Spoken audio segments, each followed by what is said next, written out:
నేను మళ్ళీ చెప్తున్నా, ఈ రోజు మాట్లాడితే ఆదుకున్నామని మాట్లాడుతున్నారు. ఇదే 2019 నుంచి మీకు ఈ పాయింట్ మీకు చెప్పాలి. 2019 నుంచి 24 వరకు స్టీల్ ప్లాంట్ లో సుమారుగా 12 మంది కార్మికులు యాక్సిడెంట్ లో చనిపోయారు. ఈ 12 మంది కార్మికులకి ఏమైనా ఉద్యోగాలు ఇప్పించగలిగాడా, ఏదైనా ప్యాకేజ్ ఇప్పించగలిగాడా? ఒకసారి మాట్లాడమనండి.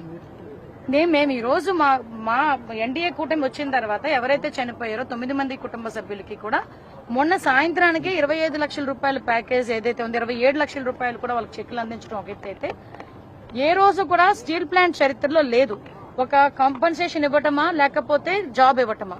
కానీ ఈ రోజు ఒప్పంద కార్మికులకి కూడా పర్మనెంట్ ఉద్యోగం ఇచ్చే బాధ్యత కూడా మేము తీసుకున్నాం.